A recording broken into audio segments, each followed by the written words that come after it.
Hola a todos y a todas, bienvenidos una vez más al canal.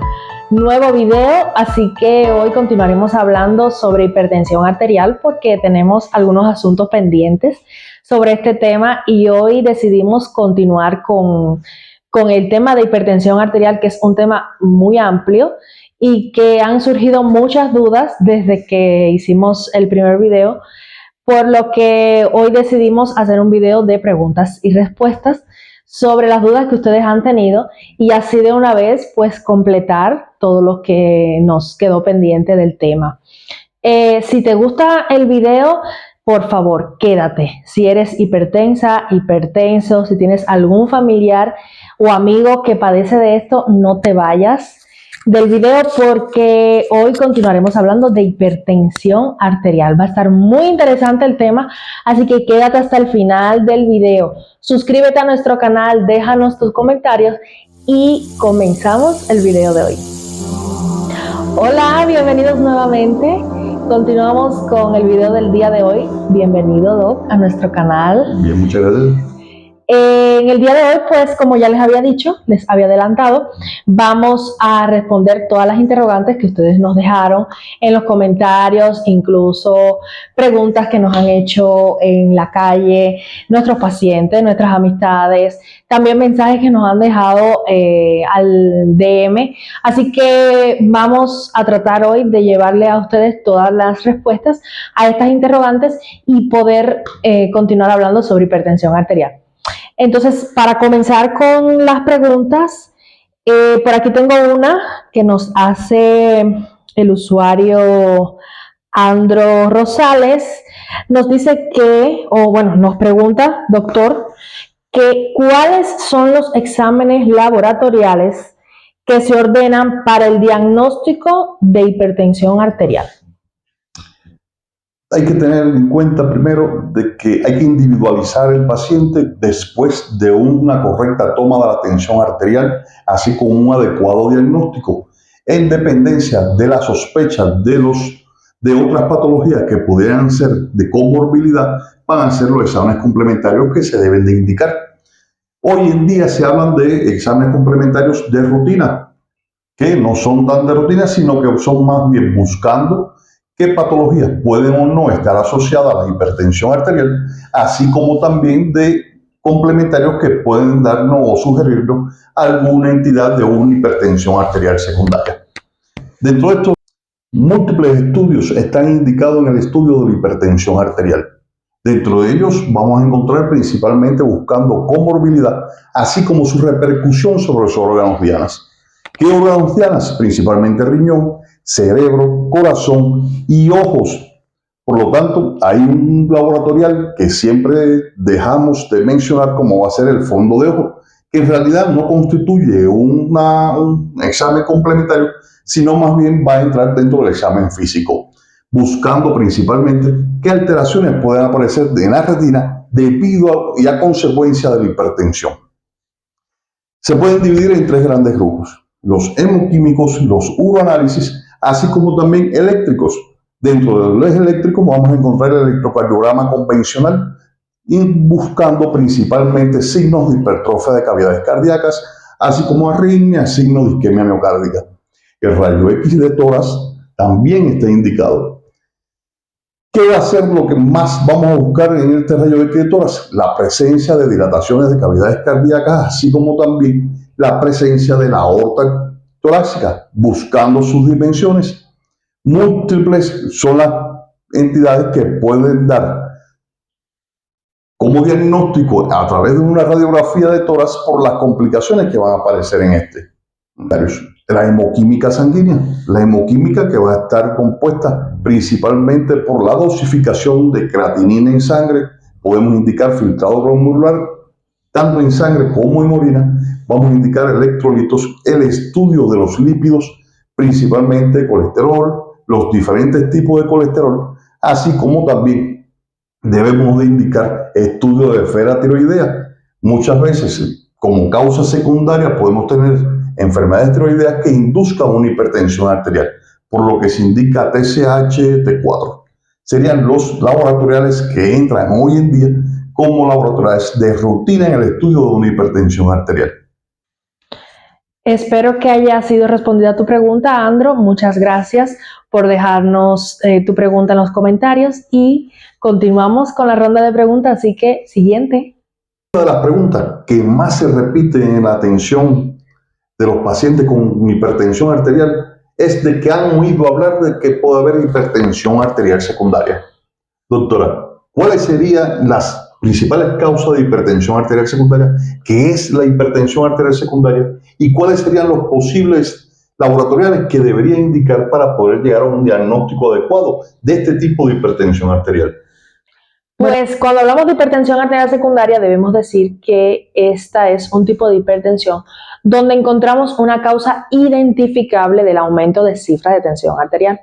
A pesar de que no es tan frecuente, porque alrededor de un 5 o un 10% de los pacientes hipertensos pues tienen una causa identificable de hipertensión arterial o curable, como también puede aparecer en algunas bibliografías. Sí tenemos que tenerla presente porque muchas veces nuestros pacientes se presentan a las consultas y o requieren un diagnóstico adecuado de hipertensión arterial, además de, como ya habíamos hablado antes, para la clasificación de hipertensión arterial debemos tener en cuenta muchos detalles, entre ellos descartar una hipertensión arterial secundaria. Pero ¿cuáles son las causas más frecuentes? Entre las causas más frecuentes tenemos la enfermedad renal parenquimatosa, la enfermedad renovascular, los hipercortisolismos como la enfermedad de Cushing, las enfermedades del tiroide como el hipertiroidismo y el hipotiroidismo, que anteriormente no se le daba tanto valor al hipotiroidismo, pero hoy por hoy, a pesar de que no se tienen muy claros los mecanismos por los cuales aparece hipertensión arterial, en el hipotiroidismo pues sí es una causa de hipertensión arterial secundaria. También tenemos el feocromocitoma, un tumor de las glándulas suprarrenales, que es muy importante descartarlo porque es causa también frecuente de hipertensión arterial secundaria. Además, tenemos una entidad cardiovascular que es bien frecuente, sobre todo en niños, diagnosticarla, que es la coartación de la aorta, que se divide en coartación preductal y postductal, pero bueno, y eso sería otro tema de aquí, de nuestro canal. También tenemos causas como la hipertensión inducida por fármacos. ¿Sí? Hay muchos fármacos que inducen hipertensión arterial que vamos a estar hablando más adelante y que son causas de hipertensión arterial secundaria. Además tenemos el hiperaldosteronismo primario y el hiperparatiroidismo primario. Es decir, que son causas que también tenemos que descartar cuando se nos presenta en la consulta algún paciente con hipertensión arterial. Pero ¿cómo sospechamos, cómo comenzamos a sospechar que un paciente es hipertenso, pero de la parte de hipertensión arterial secundaria? Pues bueno, lo primero que tenemos que ver es en qué edad se está presentando la crisis de hipertensión de nuestro paciente.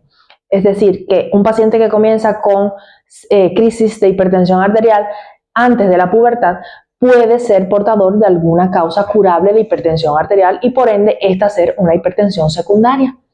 También cuando se presenta en jóvenes menores de 30 años sin factores de riesgo, aparente o sin historia familiar que nos hable de hipertensión arterial, también debemos sospechar que sea una causa curable de hipertensión arterial lo que lo esté llevando a nuestra consulta. Otras de las variantes que debemos tener, de los criterios que debemos tener a la hora de sospechar hipertensión secundaria, es cuando aparece en pacientes mayores de 60 años o cuando tenemos un paciente ya diagnosticado con hipertensión arterial, controlado y aparentemente comienza con crisis de hipertensión arterial que no son controladas. Además de un paciente que también ya se haya diagnosticado con hipertensión arterial y esté presentando hipertensión resistente al tratamiento. ¿Cuándo hablamos de hipertensión resistente al tratamiento? Cuando luego que ya le hayamos colocado a nuestro paciente un tratamiento con 3 antihipertensivos, de ellos incluidos un diurético, y que nuestro paciente no se controle con dosis adecuada de cada uno de los fármacos y así todavía no se controle de la hipertensión, ahí estaremos hablando de hipertensión arterial resistente y por ende debemos sospechar que haya algo que esté llevando a nuestro paciente a esto. Además, también cuando nuestro paciente evaluamos una evolución cronológica a la hora de consumir un fármaco y luego de esto comenzar con cifras tensionales elevadas, pues debemos sospechar que este paciente pues esté presentando una hipertensión inducida por fármacos. ¿Y de qué fármacos podríamos hablar cuando se trata de hipertensión arterial inducida por fármaco? Pues hay algunos que son de mucho uso en la actualidad, sobre todo cuando tenemos dolor, que son los AINE, los antiinflamatorios no esteroideos. Está demostrado que son medicamentos que producen hipertensión arterial.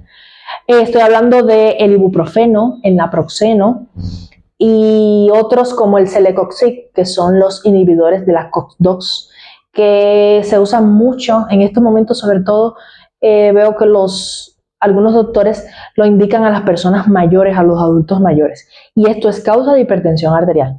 También tenemos algunos retrovirales y antivirales como el ritonavir, antidepresivos y ansiolíticos como la buspirona, la fluoxetina, pueden ser causa de hipertensión arterial. También otros medicamentos como los corticoides, tan utilizados en nuestro medio para algunas de las enfermedades. Ahí entran los mineralocorticoides, los corticosteroides y los esteroides anabolizantes tan utilizados por algunos deportistas. También causa de hipertensión arterial secundaria.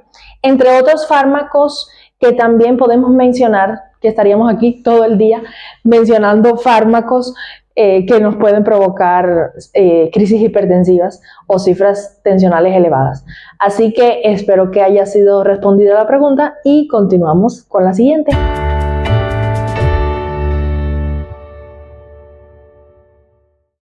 Doctora, dentro de las preguntas que más se repiten principalmente en mujeres jóvenes es si el uso de anticonceptivos orales puede inducir la hipertensión arterial. Sí, está demostrado que el uso de anticonceptivos hormonales sí producen hipertensión arterial, sobre todo el uso de los anticonceptivos orales, los clásicos y los que se utilizan en dosis elevadas. Sí, también aprovechando el tema de los anticonceptivos orales, debo decir que además de ser un fármaco que induce hipertensión arterial, también constituye un factor de riesgo para enfermedades como el tromboembolismo pulmonar. Además de los anticonceptivos orales, también están otros medicamentos que utilizamos como la eritroproyetina, que también se utiliza en algunas enfermedades como la insuficiencia renal y también es causa de hipertensión arterial. Y otro medicamento que es de uso frecuente, sobre todo en los países fríos, es los descongestionantes nasales como la fenilefrina. Es otro de los medicamentos también causantes de hipertensión arterial. Así que son medicamentos, doctor, que tenemos que tener en cuenta a la hora de individualizar a nuestro paciente, como ya dijimos anteriormente, como mencionó el doctor, porque sí, hay pacientes que son más lábiles que otros a la hora de utilizar los medicamentos y que tenemos que tener eso bien en cuenta. ¿Qué le parece, doctor? Respondiendo a este paciente, y hay que decirle que sí, existe hoy demostrado con fundamento científico que existe una hipertensión arterial de bata blanca, es decir, o enmascarada, como en otras bibliografías se dice, que es aquel paciente que al acudir a una institución de salud pública o incluso el médico acudir a su casa le demuestra que tiene cifras de tensión arterial elevadas, por encima de 140 y 90 milímetros de mercurio en condiciones basales. Sin embargo, ¿qué sucede? Incluso podemos decir que muchas veces, pues, en su domicilio o en una toma fortuita de tensión arterial por una persona que no sea perteneciente a una institución de salud, pues el paciente presenta cifras tensionales normales y, sin embargo, cuando acude a una institución de salud, pues al enfrentarse a un doctor o algún otro personal sanitario, pues presenta cifras tensionales elevadas. De ahí la importancia del monitoreo ambulatorio de la presión arterial, el tan llamado MAPA. Es decir, de que podemos utilizar varias técnicas como poder llegar al diagnóstico de hipertensión de arterial de bata blanca o otros tipos de hipertensión también se pueden llevar por este método. Sí, claro que sí, porque el MAPA, como bien se le conoce como monitoreo ambulatorio de presión arterial, pues nos ayuda a hacer una evaluación sobre el descenso de la presión arterial, sobre todo en la fase nocturna, cuando el paciente esté en su domicilio. También nos permite evaluar qué pasa cuando hay apnea del sueño, cuando hay otras patologías. Y el monitoreo domiciliario de la presión arterial, ¿para qué nos va a servir? Pues para evaluar el control del tratamiento que ya le impusimos al paciente. Es decir, nos va a permitir evaluar si el paciente tiene apego al tratamiento, si el tratamiento está siendo efectivo. Es decir, que este método o estos métodos se ha podido demostrar que son de mucha importancia cuando queremos evaluar y además en el seguimiento del paciente con hipertensión arterial. Una vez dicho todo esto, entonces hay diferentes clasificaciones de la hipertensión arterial. Ya hemos dicho hipertensión por bata blanca, hipertensión primaria, hipertensión secundaria, hipertensión nocturna. Hay otros pacientes que dicen, me paso todo el día con tensiones arteriales normales, sin embargo en la noche puedo tener crisis hipertensivas, incluso asintomáticas. ¿A qué se denomina esto? Esto generalmente va a ser un proceso donde hay una hipertensión arterial que durante la noche el paciente va a tener una respuesta exagerada bien a catecolaminas o algunas hormonas que van a aumentar durante este momento y va a haber tensiones arteriales que de día pueden estar óptimas o normales y de noche pueden presentar cifras por encima de 140, 150 milímetros de mercurio de sistólica y 90, incluso hasta 100 de diastólica. Estos pacientes se ha decidido que tras su tratamiento debe ser óptimo. Lo que vamos a hacer es llevar o tratar de que sea lo más factible posible, que el tratamiento sea lo más temprano posible en el horario de la tarde-noche para evitar esa crisis hipertensiva, ya que van a llevar al paciente con un 20% de mayor complicación durante el sueño. Incluso se ha ido asociando hoy en día a las demencias seniles, al síndrome de disminución de su capacidad cognitiva, como el Alzheimer.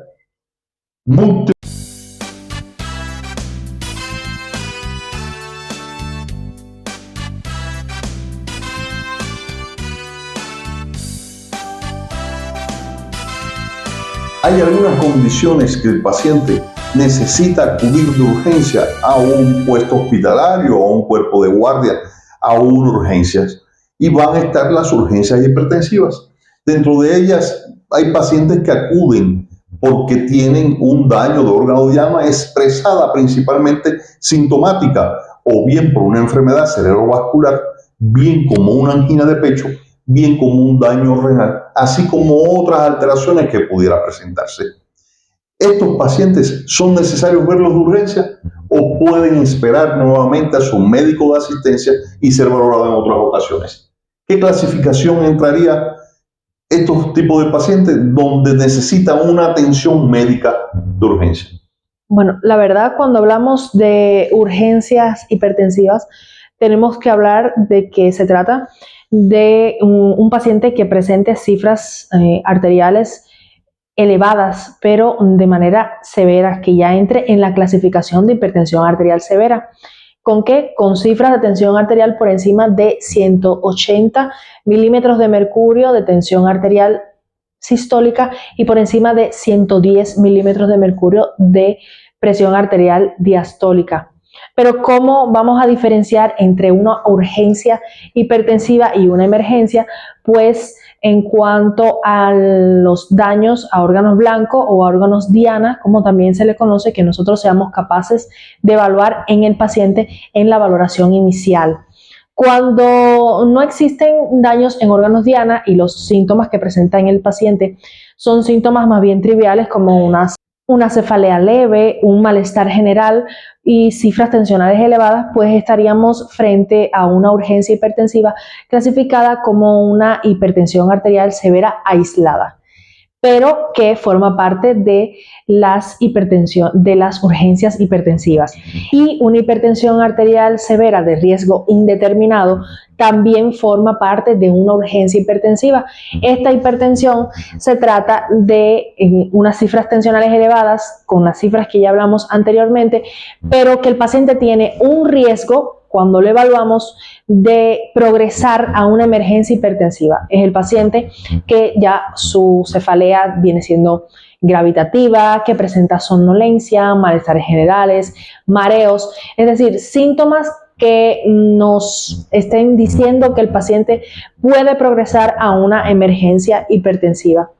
¿Y cómo se trata una urgencia hipertensiva?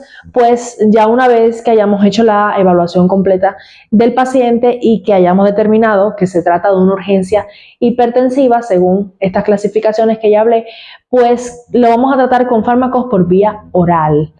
Y la disminución de la tensión arterial, tenemos un periodo de alrededor de 24 horas para disminuirla. Es decir, no la debemos hacer de una forma brusca, rápida, y sí observar al paciente en una unidad cerrada y a partir de aquí comenzar a evaluar todo. Y la observación del paciente es importante porque un paciente con una urgencia hipertensiva puede progresar a una emergencia hipertensiva. Cabe resaltar, cuando hablamos del tratamiento de las urgencias hipertensivas y de las emergencias hipertensivas también, que el tratamiento de las urgencias hipertensivas se hace de manera oral. Es decir, utilizamos fármacos por vía oral para disminuir la tensión arterial en un periodo, como ya habíamos dicho, de entre 12 y 24 horas generalmente. ¿Fármacos como cuáles? Pues vamos a utilizar podemos utilizar grupos de fármacos como los ARA2, los IECAS, utilizar los anticálcicos, los betabloqueadores, entre otros grupos que nos sirvan y que nos ayuden para disminuir la tensión arterial de nuestro paciente en un plazo de 24 horas. Cuando hablamos de emergencia hipertensiva, que ya sí estaríamos hablando de un caso donde existe daños en órganos diana, pues sí, ya el tratamiento pues sería con fármacos endovenosos, que en dependencia de la situación y del daño que tenga nuestro paciente, así será el fármaco de elección. Por ejemplo, si nos estamos enfrentando a un paciente con una afección cardíaca aguda, tratándose de un infarto agudo del miocardio, de una insuficiencia cardíaca aguda, pues ahí estamos dispuestos y listos para utilizar medicamentos como diuréticos de asa en caso de que nos enfrentemos a un edema agudo del pulmón, o si utilizar nitroglicerina si estamos... También tenemos otras afecciones como el daño cerebrovascular, donde vamos a utilizar beta bloqueadores. También cuando se presenta la hipertensión, las emergencias hipertensivas en las pacientes embarazadas, que el uso de hidralazina está indicado, así como del sulfato de magnesio, en dependencia de la emergencia a la que nos estemos enfrentando. Pero sí tenemos que tener en cuenta de que todos los fármacos que estoy hablando se van a administrar por vía endovenosa, pero no todos tienen la misma indicación, así que hay que tener en cuenta frente a qué daño de órgano diana nos estamos enfrentando. Pero vamos a hablar en otro video sobre fármacos antihipertensivos, haremos un bosquejo mucho mayor. ¿Cuáles son los grupos farmacológicos que podemos utilizar para disminuir la presión arterial? Muy bien está documentado en toda la bibliografía, múltiples estudios han demostrado que existen más de 8 grupos farmacológicos que son medicamentos antihipertensivos. Incluso cuando llegamos a una farmacia, más de 100 medicamentos se pueden utilizar para la disminución de la hipertensión. Dentro de ellos, ¿cuáles son los más utilizados? Los diuréticos, que hay varias clasificaciones, Pero los más utilizados hoy en día, en dependencia de algunas de las patologías, van a ser los diuréticos tiacídicos como la hidroclorotiazida. Tenemos los ahorradores de potasio como la espironolactona, el aldactona es muy bien conocido como un protector. Hoy en día se utiliza como de primera clase en el tratamiento de la hipertensión, en la cardiopatía isquémica. Los diuréticos de asa como la furosemida, muy ampliamente difundido y demostrado su uso en el paciente que tiene un daño estructural renal del parénquima renal. Otros medicamentos que hoy en día están en boga y que se van utilizando son los anticálcicos, con diferentes clasificaciones, pero dentro de ellos el diltiazem, el nifedipino, el amlodipino han demostrado una eficacia para controlar la hipertensión arterial. Otros de los medicamentos de los grupos farmacológicos que son muy bien definidos en la protección del área cardiovascular, principalmente corazón, riñón, van a ser los betabloqueadores. Dentro de él, los más utilizados, el atenolol, el carvedilol, el metoprolol, que han demostrado también su eficacia en ellas. Si te gustó el video de hoy, pues compártelo a tus amistades, a tus amigos, a tus familiares. No olvides suscribirte a nuestro canal, por favor, nos ayudas muchísimo con tus comentarios, con las suscripciones. No olvides que este es un canal que va a hablar no solamente de enfermedades cardiovasculares, sino de muchos temas. Así que por favor, suscríbete a nuestro canal, que no se te olvide. Nos vemos en el próximo video. Recuerda que vamos a estar subiendo videos muy interesantes sobre patologías cardiovasculares y otras muchas más. No te los puedes perder. Así que síguenos en nuestro canal y nos vemos en un próximo video. Bye.